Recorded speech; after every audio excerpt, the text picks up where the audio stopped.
आज की कक्षा 10वीं के भैया बहनों के लिए है और सामाजिक विज्ञान से संबंधित है।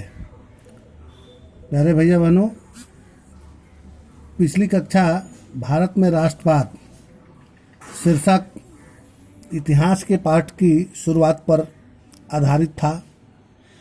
पिछली कक्षा में हमने भारत में राष्ट्रवाद इतिहास के अंतर्गत इसे दूसरे पाठ का श्री गणेश किया था और इस संदर्भ में 2 वीडियो आपके पास संप्रेषित किए जा चुके हैं। आज उसी को हम गति देने जा रहे हैं। पिछले एपिसोड में हमने बताया था कि विश्व के मानचित्र पर कैसे राष्ट्रवाद आया, राष्ट्रवाद के उदय के कौन कौन से कारण थे और राष्ट्रवाद किस प्रकार 2 चरणों में वैश्विक हुआ। फिर मैंने आपको बताया था कि औद्योगिक क्रांति के कारण कौन कौन सी समस्याएं उत्पन्न हुई, उसका निदान ब्रिटेन के लोगों ने किस रूप में खोजा। यूरोपीय कंपनियां भी कैसे ब्रिटेन के राह कदम पर चल पड़ी, कैसे विश्व में गुटबंदी हुई, इन बातों की विस्तार से चर्चा हुई थी। फिर दूसरी बार राष्ट्रवाद आया एशिया और अफ्रीका के देशों में। जब एशिया अफ्रीका के गुलाम देश आज़ाद होने के लिए छटपटाने लगे तो पहली बार राष्ट्रवाद यूरोपीय देशों में आया एशिया अफ्रीका के अधिकांश देशों को गुलाम बनाने के लिए। तो दूसरी बार राष्ट्रवाद एशिया अफ्रीका के देशों में आया स्वयं को आज़ाद करने के लिए, स्वयं को एक स्वतंत्र राष्ट्र के रूप में ढालने के लिए। मैंने आपको ये भी बताया था कि राष्ट्रवाद के उदय के 2 प्रकार थे। एशियाई और अफ्रीकी देशों में जो राष्ट्रवाद आया उसके 2 तरीके। एक, औपनिवेशिक शासकों के साथ हुए संघर्षों के कारण जो वियतनाम को छोड़कर दुनिया के अधिकांश देशों में इसी रूप में राष्ट्रवाद आया, यानी एशिया अफ्रीका के अधिकांश देशों में, यानी यूं कहें वियतनाम को छोड़कर सभी देशों में राष्ट्रवाद का उदय कैसे हुआ, तो औपनिवेशिक शासकों के साथ हुए संघर्षों के कारण हुआ। जब औपनिवेशिक शासकों ने विरोध किया लोगों का, फिर लोगों को ये लगा, गुलाम देशों के लोगों को लगा कि हम अपने ही देश में रहकर पराये हो गए हैं, हमें अपनी ही रोटियां चुरा कर खानी पड़ रही हैं। तो ऐसी परिस्थिति में उन्होंने औपनिवेशिक शासकों का विरोध किया और फिर राष्ट्रवाद उससे उत्पन्न हुआ। तो भारत में भी उसी प्रकार राष्ट्रवाद आया। मैंने आपको पिछले एपिसोड में बताया था कि गांधी जी अफ्रीका गए थे और उन्होंने वहाँ की जो परिस्थिति देखी, वहाँ की स्थिति देखकर उन्हें काफ़ी दारुण दुख हुआ। वहाँ भेदभाव चरम सीमा पर था। अंग्रेज अपनी निजी बस्ती अफ्रीका में बनाए हुए थे और उनकी बस्ती में अफ्रीकी वासी नहीं जा पाते थे। विश्वव्यापी रंग भेद की नीति उन्होंने वहीं शुरू की। गांधी जी जैसे महामानव को यह रंग भेद की नीति बहुत बुरी लगी। गांधी जी को भी अंग्रेजों की रंगभेदी नीति का शिकार होना पड़ा।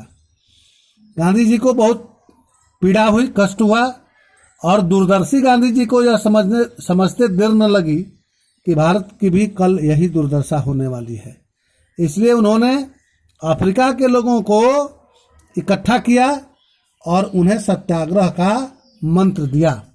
सत्याग्रह का शंखनाद वहीं गांधी जी ने किया और अफ्रीका वासियों से यह आग्रह किया कि आप कहें, अंग्रेजों को बताएं कि हम सभी ईश्वर की संतान हैं और रंग के आधार पर हमारे बीच भेदभाव करना मानवीय अपराध है और हम इसका जोरदार विरोध करते हैं। वहाँ से गांधी जी के हृदय में स्वदेश की स्वतंत्रता का बीजारोपण हो गया था। उनके मन में यह बात उदित हो गई थी कि हमें भी आज़ाद होना चाहिए और इसी भाव को लेकर वो भारत आए। भारत आते ही उन्हें भारतीय राष्ट्रीय कांग्रेस का अध्यक्ष बना दिया गया। कहा जाता है कि जो इच्छा धरहि मन माही, हरि प्रताप कुछ दुर्लभ नाही। गांधी जी ने भारत में आते ही सत्याग्रह का शंखनाद यहाँ भी कर दिया। बिहार के चंपारण से उन्होंने सत्याग्रह का श्री गणेश किया, शंखनाद किया। और चंपारण से ही क्यों किया? तो इसलिए किया कि वहाँ के किसान बहुत प्रताड़ित हो रहे थे अंग्रेजी हुकूमत के द्वारा, अंग्रेजी शासकों के द्वारा। उन्हें स्वतंत्रता खेती करने की भी नहीं थी, उन्हें अंग्रेजों के मनोनुकूल खेती करनी पड़ती थी। अंग्रेज अग्रिम देते थे, वो जिन फसलों को उपजाने का आदेश देते थे उन्हीं फसलों को उपजाते थे किसान मजबूरन, और वो मनमानी कीमत पर खरीदते भी थे। अग्रिम दे देने के कारण भारतीय किसान उन्हीं को बेचने के लिए उत्पाद मजबूर होते थे और वो उसका नाजायज लाभ उठाते थे। तो दमनकारी बगान व्यवस्था बिहार के चंपारण में थी, इसलिए वहाँ के किसानों को साथ लेकर गांधी जी ने सत्याग्रह का शंखनाद करने का मन बनाया, यानी सत्याग्रह का श्री गणेश किया बिहार के चंपारण से। अब सत्याग्रह का क्या मतलब था? What is the thinking of satyagraha, है ना। सत्याग्रह का अर्थ क्या है? तो सत्य के लिए किया जाने वाला आग्रह। गांधी जी ने कहा, जैसे अफ्रीका में कहा कि हम सत्य के लिए आग्रह कर रहे हैं, और हमारा सत्याग्रह अफ्रीका में जो था उनका, उसका अर्थ यह था कि हम मानव के बीच रंग के आधार पर भेदभाव नहीं करें। लेकिन बिहार में उसका अर्थ भारतवासियों को उन्होंने क्या बताया?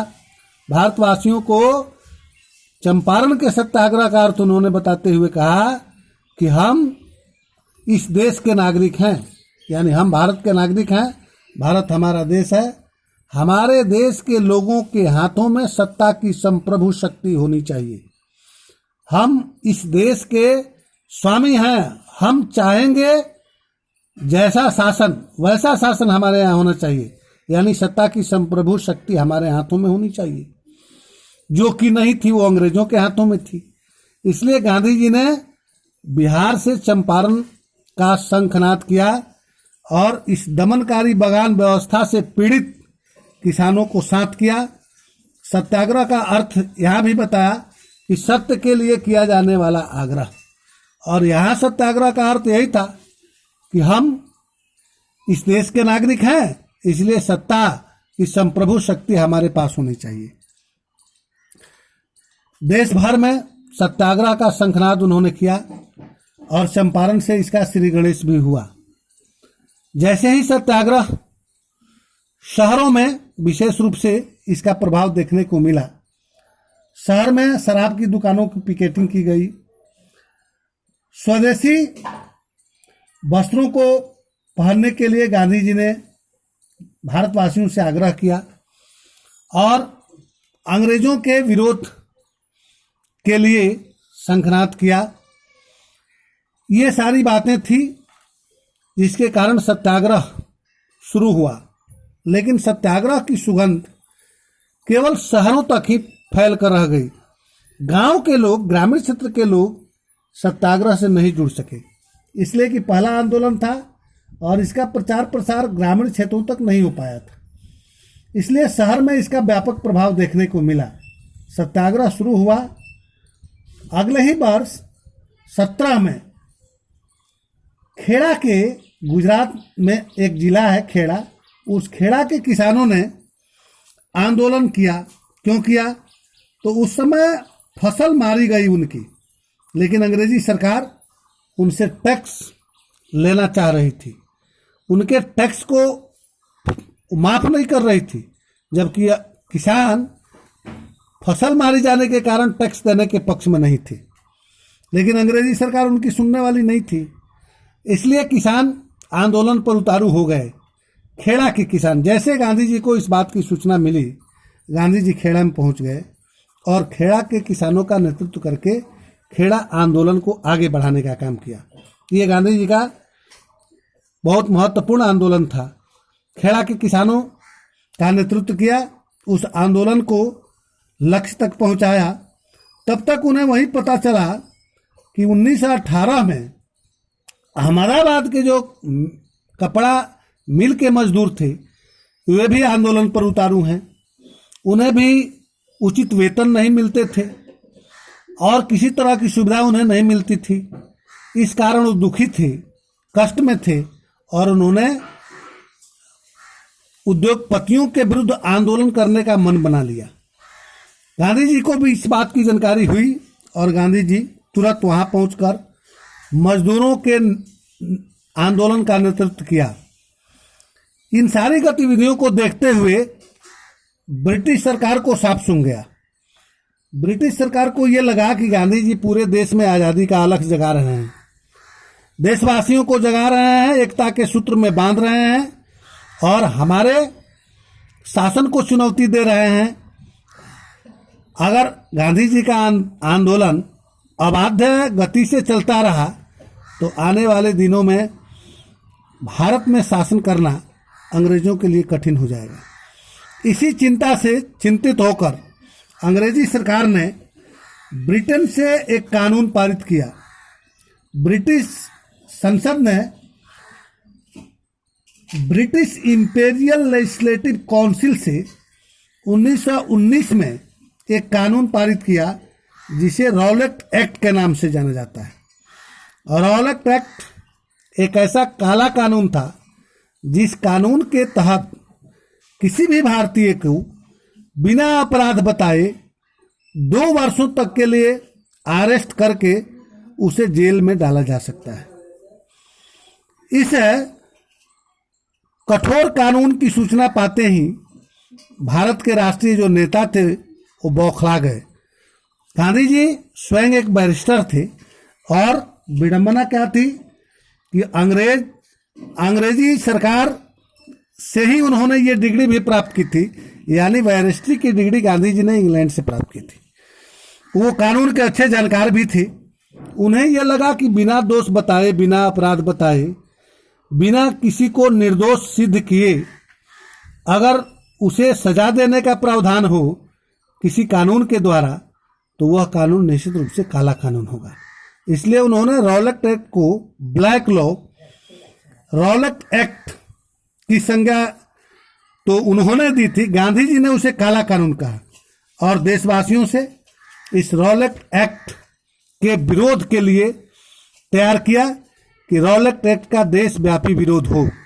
यह कानून नहीं है, यह पूर्वाग्रह से ग्रसित कानून है जिसमें भारतीयों को प्रताड़ित करने के सिवा और कुछ नहीं है और यह कानून की किसी भी शर्त को पूरा करने वाला कानून नहीं है। इसलिए ब्लैक लॉ की संज्ञा देते हुए इसके देशव्यापी विरोध की योजना गांधी जी ने बनाई। देश भर में विरोध की योजना चल रही थी। इसी सिलसिले में 10 अप्रैल 1919 को पंजाब के अमृतसर में सत्याग्रहियों की भीड़ पर पुलिस ने लाठीचार्ज कर दी और उस लाठीचार्ज में काफी लोग घायल हुए। इस कारण पंजाब में तनाव हो गया और उस तनाव को नियंत्रित करने के लिए अंग्रेजी सरकार ने अगले दिन मार्शल लॉ लगा दिया। पूरे पंजाब में मार्शल लॉ जैसे कठोर सैनिक कानून को लागू कर दिया। लेकिन ग्रामीण क्षेत्र के लोगों को इसकी जानकारी नहीं थी। इसलिए एक दिन बाद यानी 13 अप्रैल को पंजाब के अमृतसर में अवस्थित जो जालियांवाला बाग था, उस जालियांवाला बाग में बैसाखी के अवसर पर पारंपरिक रूप से मवेशियों का मेला लगता था। उस मेला में शिरकत करने के लिए, भाग लेने के लिए ग्रामीण क्षेत्र से काफी संख्या में जो लोग थे उछल पड़े उस मेला में शिरकत करने के लिए। लेकिन उस मेला में जाने से पहले उन्हें इस बात की जानकारी, ग्रामीण क्षेत्र के लोगों को इस बात की जानकारी नहीं थी कि शहर में मार्शल लॉ लगा है। लेकिन शहर के लोग अवगत थे, लेकिन ग्रामीण क्षेत्र के लोगों को जानकारी नहीं थी। फलतः वो झुंड के झुंड जाने लगे। अंग्रेजी सरकार ने इसे आड़े हाथों लिया और उसे लगा कि भारतीय हमारे कानून की धज्जी उड़ा रहे हैं।